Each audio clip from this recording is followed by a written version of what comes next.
अध्यक्ष महोदय, राज्यपालांच्या अभिभाषणाला समर्थन देण्यासाठी मी ते उभा आहे। आपण मला संधी दिली त्याबद्दल मी परत एकदा आपला आभार व्यक्त करतो। राज्यपालांच्या अभिभाषणामध्ये अध्यक्ष महोदय असे अनेक मुद्दे आहेत, त्याच्यामध्ये सातत्याने या सभागृहामध्ये जेव्हापासून अभिभाषणावर चर्चा होते तेव्हापासून मी ऐकतोय अनेक करार जे काही झाले त्याच्यामध्ये उल्लेख डावोसचा झाला।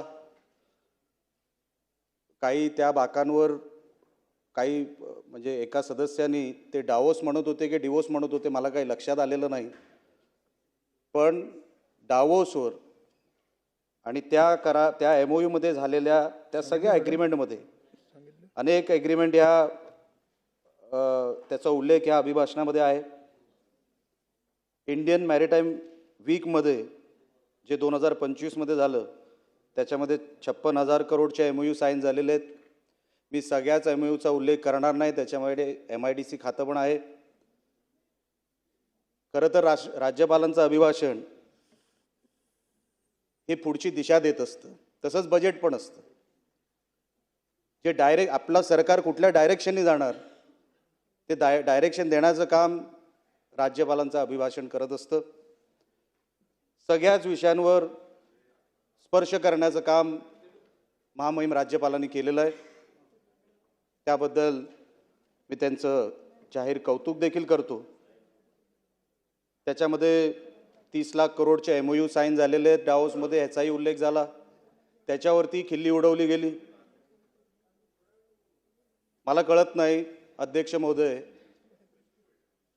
डावोसमध्ये काही मंत्री आजच गेले किंवा ह्या सरकारमध्येच गेले, ह्याच्या अगोदर कोण मंत्री गेलेच नाहीत डावोसमध्ये।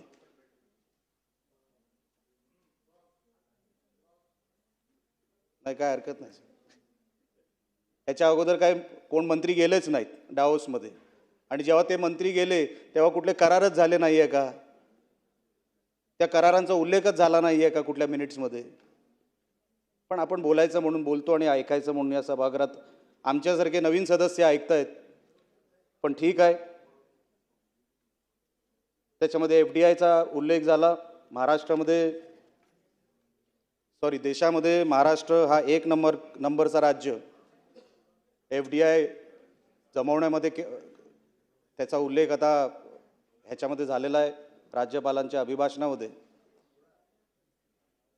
अध्यक्ष महोदय, हे सगळे मुद्दे जे अभिभाषणामध्ये बोलले गेले ते खरोखरच महाराष्ट्राला एका योग्य दिशेने घेऊन जाण्याचं काम करतील हे माझ्यासारख्या सदस्याच्या मनामध्ये आता शंका राहिलेली नाही। पण मी काही स्पेसिफिक मुद्द्यांवर बोलणार आहे ज्याचा उल्लेख महामहिम राज्यपालांच्या अभिभाषणामध्ये देखील आहे। महामहिम राज्यपालांच्या अभिभाषणामध्ये अध्यक्ष महोदय उल्लेख आहे तो 4,478 कोटीच्या मेजर रोड इम्प्रूव्हमेंट कामांचा। आता हे 4,478 करोड रुपये हे कुठे इम्प्लिमेंट होणार आहेत, कुठे त्याचा वापर होणार आहे, त्याचा कुठेही उल्लेख या अभिभाषणाच्या त्या ह्याच्यामध्ये नाही आहे मसुद्यामध्ये। आमचा मुंबई गोवा महामार्ग साहेब अनेक वर्ष हा रखडला गेलेला आहे। सिंधुदुर्ग जिल्ह्यातला महामार्ग किंवा तिकडचा जो सेक्शन आहे तो पूर्ण झालेला आहे। रत्नागिरी आणि काही प्रमाणामध्ये रायगड एवढाच महामार्ग आता शिल्लक आहे। मला असं वाटतं निकम साहेब 100 किलोमीटरच्या आत महामार्गाचं काम आता राहिलं असेल, ते कधी पूर्ण होणार, त्याच्यासाठी हा पैसा वापरला जाईल का? कारण का 4,478 करोड रुपये त्याच्यामध्ये आम्हाला 800,000 करोड रुपये जरी दिले तरी निकम साहेब आपला हा महामार्गाचा प्रश्न मार्गी लागू शकतो। सिंधुदुर्गाचं काम पूर्ण झालेलं आहे, रत्नागिरी आणि काही प्रमाणामध्ये रायगडचं राहिलेलं आहे। तर जर मुंबई गोवा महामार्गाचं काम महामहिम राज्यपाल जसं म्हणतायत त्यांच्या मनोगतामध्ये ज्याचा उल्लेख झालेला आहे त्या 4,478 कोटीमध्ये मेजर रोड इम्प्रूव्हमेंटमध्ये जर हे घेतलं तर आमचं मुंबई गोवा महामार्ग हा 100% पूर्ण होईल आणि आमच्या कोकणवासियांवर फार मोठे उपकार होतील या सरकारचे। अनेक वर्ष तो रस्ता रखडलेला आहे अध्यक्ष महोदय. कोण उत्तर द्यायला तयार नाही. आता तरी सरकारने त्याच्यावरती उत्तर द्यावं आणि मुंबई गोवा महामार्ग ह्या 4,478 कोटीमध्ये आम्हाला ते मिळणार का एवढं फक्त सरकारने या निमित्ताने आम्हाला सांगावं. दुसरा विषय आमचा साहेब अतिशय महत्त्वाचा, काजू उत्पादक हे मिनिमम सपोर्ट प्राईसच्या चौकटीत पडत नाही. काजू उत्पादक जे आहेत ते जेव्हा लागवड करतात, शेती करतात, त्यांना कोणाचाही आधार नाही. अनेक शिकलेली मुलं, माझ्या मतदारसंघाचा उल्लेख जर केला, अनेक शिकलेली मुलं मुंबईमधल्या नोकऱ्या सोडून तिथे काजू लागवड करण्यासाठी आपल्या गावाकडे गेलेले आहेत अध्यक्ष महोदय. आज परिस्थिती त्यांच्यावर काय झाली आहे. मिनिमम सपोर्ट प्राईसच्या चौकटीमध्ये आपला काजू पडत नाही किंवा नारळ नाही. काजू लागवड आणि नारळ, खास करून काजू. आता ह्याच्यामध्ये झालंय काय साहेब, गोवा गव्हर्नमेंटने 6 फेब्रुवारी 2025 रोजी एक GR काढला. बाजूला महाराष्ट्र, आमच्या जिल्ह्याला लागून गोवा राज्य आहे, तिथे अशोर्ड प्राइस म्हणून, मिनिमम सपोर्ट प्राइस नाही, अशोर्ड प्राइस म्हणून साहेब तिथे 170 रुपये रॉ काजूला देण्याचं मंजूर केलेलं आहे पर केजी. म्हणजे जिथे 120 रुपयेमध्ये जर समजा मार्केट भाव थांबला तर वरचे 50 रुपये देण्याचं काम हे गोवा गव्हर्नमेंट करतं. हे 2025 पासून चालू केलेलं आहे.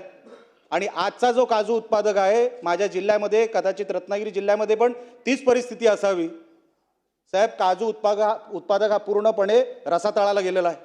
बरबाद झाली काजूची लागवड. आता जे हवामान बदललं अध्यक्ष महोदय, त्याच्यामध्ये काजू हा शून्यावर गेला. काजू उत्पादक शेतकरी बरबाद झाला. त्याच्यामध्ये काय झालं, काजू उत्पादकाला आता काय चान्सच ठेवला नाही कुठल्याच सरकारने. आपल्याकडे जो बाहेरून काजू येतो तो आफ्रिकन देशातून येतो अध्यक्ष महोदय. आफ्रिकन देशातून आणलेला काजू इकडच्या आपल्या कॅशू बरोबर तो मिक्स केला जातो. 164 देशांनी GI मानांकन दिलंय साहेब कोकणातल्या काजूसाठी, 164 देशांनी. तरी इकडे आपला काजू आफ्रिकन काजूंबरोबर मिक्स केला जातो, बाजारभाव तुटतो. विषय काय झाला, 2010 पर्यंत काजूवर ड्युटी 18% होती, आज ती 2.5%वर आली आहे.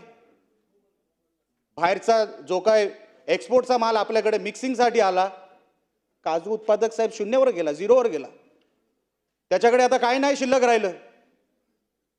सरकारकडे पण मागून काय करणार. ती किमान माझी विनंती अशी आहे अध्यक्ष महोदय, ती जी ड्युटी आपण लावली ती किमान 20% पर्यंत घेऊन जा. म्हणजे आपला जो स्थानिक काजू उत्पादक आहे त्याला कुठेतरी श्वास घ्यायला कुठेतरी जागा मिळेल, कुठेतरी तो आपली शेती करू शकेल. ही चांगली चांगली साहेब लोक तिकडे नोकरी धंदे सोडून काजू उत्पादक झालेले आहेत, त्यांना संरक्षण सरकारने द्यावं. एवढं या निमित्ताने मी सरकारकडे मागणी करतो अध्यक्ष महोदय, आपल्या निमित्ताने मागणी करतो. त्याच्यानंतर विषय आहे महामहिम राज्यपालांच्या अभिभाषणामध्ये उल्लेख केलेला आहे की झाडं लावली, अनेक झाडं लावली, करोडची झाडं लावली. आता पुढचा टार्गेट 10 करोड झाडांचा आहे लावण्याचा. अध्यक्ष महोदय, मी ज्या सिंधुदुर्ग जिल्ह्यातून कुडाळ मालवण ज्या मतदारसंघातून येतो, सर्वात जास्त ग्रीन कव्हर कुठे असेल तर ते माझ्या मतदारसंघात आहे किंवा माझ्या जिल्ह्यात आहे. सर्वात जास्त ग्रीन कव्हर म्हणतोय मी, सर्वात जास्त ग्रीन कव्हर माझ्याकडे असून सुद्धा सर्वात जास्त लाकूड तोड हे माझ्याच जिल्ह्यात होते, बाजूच्या रत्नागिरी जिल्ह्यात होते. जर आपण झाडं लावायचं बोलतोय तर वन विभागाने याच्यावरती उत्तर दिलं पाहिजे. ह्या निमित्ताने नाही, त्यांच्या इतर कुठल्या तरी आयुध्यामध्ये. वन विभाग नेमकं आमच्या सिंधुदुर्ग जिल्ह्यात असेल किंवा बाजूच्या जिल्ह्यात कोकणामध्ये असेल किंवा उर्वरित महाराष्ट्रामध्ये असेल, नेमकं करतंय का हे आमच्या समोर आता साहेब प्रश्न पडलेला आहे. अध्यक्ष महोदय, तुम्ही झाडं लावायला सांगताय, तिथे झाडं तोडतायत, त्याच्यावरती कोणाचं नियंत्रण नाही, त्याच्यावरती कोण लक्ष देत नाही. अहो, त्या झाडं तोडल्यामुळे, ते जंगलं रिकामी झाल्यामुळे ते जनावरं आता खाली यायला लागलेत लोकवस्तींमध्ये. आता माणसांमध्ये आणि जनावरांमध्ये संघर्ष व्हायला लागलाय, जीव जायला लागलेत, शेतकऱ्यांनी शेती सोडली आहे. तुम्ही आताही कोकणाच्या कुठल्याही शेतकऱ्याला जाऊन विचारा, काय रे बाबा शेती करशील का? नको बाबा, आम्हाला ते नको, पहिला जनावरांना सांभाळा. आम्ही DFOला विचारतो अध्यक्ष महोदय, अहो DFO साहेब, तुम्ही काय करणार आहात? ते जंगल तोडल्यामुळे ते सगळे जनावर खाली येत आहेत, काय उपाययोजना आहे तुमच्याकडे? अध्यक्ष महोदय, एकतर ते जे काही DFO भरले गेलेत ते सगळे अमराठी आहेत. आमच्याकडे अध्यक्ष महोदय मालवणी बोलली जाते तळ कोकणामध्ये. आमचा मालवणी माणूस, ग्रामीण भागामध्ये राहणारा माणूस फोन करून त्या DFOला काय बोलणार आहे? साहेब रेड्डी अय्यर आहेत तिकडे DFO म्हणून. 3 वर्षापासून रेड्डी होते, आता कोणतरी अय्यर आले. माझा कुठल्याही भाषेवरती काही आक्षेप नाहीये किंवा कोण कुठल्या राज्यामधून आला त्याच्याबद्दल आक्षेप नाहीये. पण साहेब आमचा इकडचा मालवणी माणूस जर त्याला तक्रार करायची असेल, गवरेडा घुसला आमच्या शेतात, ह्याच्याबद्दल जर तक्रार करायची असेल, ती भाषा कळणार आहे का त्या तिकडे DFOला? अहो तक्रारी देऊन सुद्धा त्याच्यावरती काय उपाययोजना होत नाही अध्यक्ष महोदय. किती तक्रारी करायच्या? वन खात्याचा, खरोखरच वन खात्याचा टांगा पलटी झालाय असं मला आता जाणवायला लागलेलं आहे. कोणाचं कोणावर नियंत्रण राहिलेलं नाही. अहो साधे बांबू लागवड, मी मागच्या कुठल्या तरी अधिवेशनामध्ये पण बोललो, त्याचे कोंब खाल्ले जाते, काही होत नाही साहेब. अध्यक्ष महोदय काही होत नाही. या वन विभागाकडे इन्फ्रास्ट्रक्चर नाही. आम्ही DPDCचे सदस्य आहोत अध्यक्ष महोदय. त्या DPDC मध्ये बसल्यानंतर फॉरेस्ट इन्फ्रास्ट्रक्चर ह्याची एक तरतूद आहे.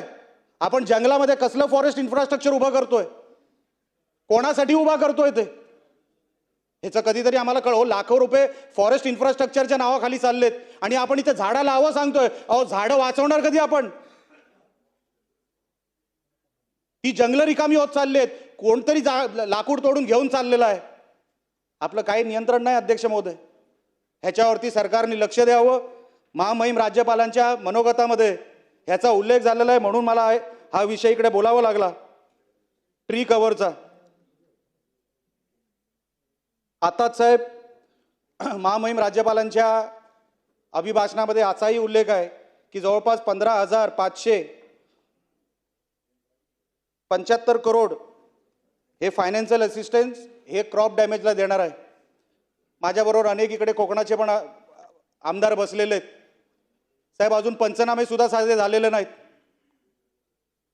ते पंचनामे करण्यासाठी अध्यक्ष महोदय किमान इकडे कोण जे काय मंत्री महोदय असतील त्यांनी पंचनामे सुरुवात करायला तरी आता निर्देश खाली द्यावे, कलेक्टरांकडे द्यावे आणि इतर. हो साहेब, साहेब बोलू की नको बोलू? साहेब आपण कोकणातले आहात, ते पंचनामे सुरू व्हावेत याच्यासाठी आपण कलेक्टर आणि खालच्या लोकांना मुख्यमंत्र्यांच्या सांगण्यावरून किमान खाली आपण सांगावेत एवढी विनंती करतो आपल्याला. कारण का आता हवालदिल झालेले आहेत सगळे शेतकरी. म्हणून मी आपल्याला अध्यक्ष महोदय या निमित्ताने ही विनंती केलेली आहे, ज्याचा राज्यपालांच्या अभिभाषणामध्ये ज्याचा उल्लेख नाही. पण मी सातत्याने जेव्हा जेव्हा अधिवेशन होतं, जेव्हा जेव्हा संधी मला मिळते अध्यक्ष महोदय, मी नेहमी गो हत्या ही महाराष्ट्रामध्ये थांबवावी ह्याच्यासाठी मी सातत्याने मी बोलत असतो, प्रयत्न करत असतो. अध्यक्ष महोदय, गो हत्या थांबली आहे का महाराष्ट्रामध्ये? एकदा तपास घेऊन बघा काय चाललंय, एकदा तपासा. ह्याच सभागृहामध्ये बोलण्यात आलं होतं की जो हिस्ट्री शीटर भेटेल या गुन्ह्यामध्ये दुसऱ्यांदा जो गुन्हा त्याच गोहत्येच्या म्हणजे गोहत्ये संदर्भात जो कोण दुसऱ्यांदा गुन्हेगार सापडेल त्याच गुन्ह्यामध्ये सापडेल त्याला मोका लावण्यात येईल असं ह्याच सभागृहामध्ये सांगण्यात आलं होतं. तुम्ही साहेब अध्यक्ष महोदय कुठल्याही पोलीस स्टेशनमध्ये कोणालाही पाठवा, त्या PI शी बोला. आम्ही त्याला सांगतो अध्यक्ष महोदय हा दुसऱ्यांदा पकडला गेलाय, ह्याच्यावरती तुम्ही मोका का लावत नाही? हा सराईक गुन्हेगार आहे, हिस्ट्री शीटर आहे, गो हत्येमध्ये ह्याचा अनेक वेळेला नाव आलेलं आहे, तुम्ही ह्याला मोका का लावत नाही? अशी आम्हाला कसली ऑर्डर नाही आहेत असं सांगण्यात येतं. आपण गायींना वाचू शकत नाही. एक पण गाय का महाराष्ट्रामध्ये मारली जाते अध्यक्ष महोदय? आणि किती वेळा आम्ही सभागृहामध्ये बोलायचं, ओ मोका लावला जाणार असं ह्याच सभागृहामध्ये सांगितलं गेलं, मग का लागला जात नाही? एक तरी नाव जाहीर करावं सरकारने की ह्या गुन्हेगारावर हा गो हत्ये बंदीमध्ये गो हत्येच्या ह्या केसमध्ये हा पकडला गेला आणि ह्याच्यावर आम्ही मोका लावला असा एक आरोपी या सभागृहामध्ये तुम्ही जाहीर करावा. माझी विनंती आहे सभागृहाला. आपण साहेब असं करणं योग्य नाही. हे सगळे गोरक्षक हे जे आपली जीवाची बाजी लावून जे रस्त्यावर उभे असतात त्यांच्यावरती खटले काढले जातात, त्यांच्यावरती खटले आणले जातात आणि ते केसेसमध्ये अडकले जातात साहेब. माझी विनंती आहे सरकारला, अध्यक्ष महोदय, ह्याच्यावरती मोका तुम्ही लावला, पण ते खाली पोलीस स्टेशनला माहीत नाही, ACP DCPला माहीत नाही. अहो इथे एक गोळी मारली जाते कोणाच्या तरी बिल्डिंगवर, त्या रोहित शेट्टीच्या त्या इमारतीवर बिल्डिंगवर गोळी मारली गेली, त्याचं प्रोटेक्शन बघा साहेब किती आहे. तुम्ही JVPDच्या त्या रस्त्याने जा, त्या रोहित शेट्टीच्या बिल्डिंगवर गोळी मारली गेली आणि रस्ता जाम होतो संध्याकाळी, इतके बॅरिकेड लावून ठेवले तिकडे. अहो रोहित शेट्टीचा जीव महत्वाचा आहे, आमच्या गायींचा नाहीये. ही कुठली पद्धत आहे? अहो जाऊन प्रोटेक्शन बघा त्याला किती दिलेलं आहे, द्या प्रोटेक्शन, माझी काय हरकत नाही. पण एका बाजूला आपण सभागृहामध्ये जाहीर केलेलं आहे की या बाबतीमध्ये मोका कायदा लावला जाईल, मग तो लावला का जात नाही? अजूनपर्यंत किती मोकाच्या अंतर्गत या किती लोकांना घेतले गेले, त्यांच्यावर त्या केसेस झाल्या, एकदा सभागृहामध्ये होऊन जाऊ द्या, मी विनंती करणार आहे. आणि शेवटचा मुद्दा म्हणजे ड्रग्सचा. अध्यक्ष महोदय, मी ज्या सिंधुदुर्ग जिल्ह्यातून येतो, आम्ही गोवा राज्याच्या बॉर्डरवर आहोत. डुप्लिकेट दारू जी बनते ती गोवा राज्यात बनत नाही साहेब, ती सिंधुदुर्ग जिल्ह्यात बनते. जे ड्रग्ज येतात आमच्याकडे, जे 2-3 मार्ग आहेत जिल्ह्यामध्ये घुसायचे, त्या तिथूनच घुसतात साहेब महाराष्ट्रामध्ये. आपल्याकडे ड्रग्सच्या बाबतीत आपण सांगतो हा देशामध्ये प्रॉब्लेम आहे. मागच्या कुठल्या तरी एका मी ह्याच्यामध्ये ऐकलं होतं की हा देशामधला प्रॉब्लेम आहे आणि म्हणून आपण त्याच्यावरती उपाययोजना शोधतोय. म्हणजे हे ही सगळी जी काय तरुण पिढी आपली सगळी वाया गेल्या. हो सिंधुदुर्गामध्ये किती केसेस ड्रग्ज ओव्हरडोसमध्ये, तरुण 21-22 वर्षाची पोरं मेली ड्रग्ज ओव्हरडोसमध्ये. आता गोवा राज्यामध्ये कुठली पार्टी बंद होते, ती कुठेतरी आतमध्ये घुसवले जातात ड्रग्ज आणि तिथून मग परत पार्टी असताना तिथे परत पाठवले जातात. आम्ही जेव्हा तिकडच्या SP ना सांगतो की साहेब आपण काय करताय, नुसते रेड कसले मारताय? अहो रेड तुम्ही अमुकावर माराल, पण त्याच्या मागचा ट्रेल शोधला पाहिजे तुम्ही. ते ड्रग्ज आलं कुठून, त्याचं पेमेंट केलं कोणी? नुसतं एकाच्या घरात ड्रग्ज सापडले. आता साहेब त्यांनी पद्धत बदलली, आता ते काळे निग्रो वगैरे आता येत नाही ड्रग्ज घेऊन कुठल्या राज्यामध्ये. आता त्यांनी लहान मुलं जे स्कूल बॅगमध्ये, जे लहान पोरं जे फिरतात ना, त्यांच्या मार्फत आता ड्रग्ज विक्री सुरू केलेली आहे. लहान मुलं आता याच्यामध्ये आलेली आहेत, या नेटमध्ये. आपण साहेब एका मुलाला पकडलं, त्याच्यामध्ये आपण ड्रग्ज शोधले आणि त्याच्यामध्ये ड्रग्ज सापडले, तर आपण त्या मुलावर केस करणार आहोत. करता त्याच्यानंतर काय? ते ड्रग्ज येतात कुठून? अहो सिंधुदुर्ग जिल्ह्यामध्ये जर तुम्ही बघा, अहो हायदोस घातलाय ड्रग्जनी. आता आमची सगळी पिढी आता गोवा बाजूला असल्यामुळे संध्याकाळी काय करणार? चला गोव्याला, संपला विषय.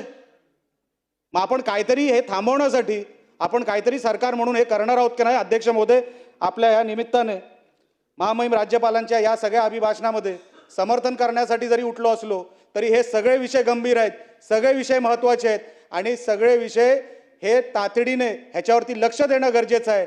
हे सगळं बोलून मी महामहिम राज्यपालांच्या अभिभाषणाचं समर्थन करतो आणि इथेच थांबतो. धन्यवाद. अमीन पटेल साहेब. धन्यवाद अध्यक्ष महोदय. अध्यक्ष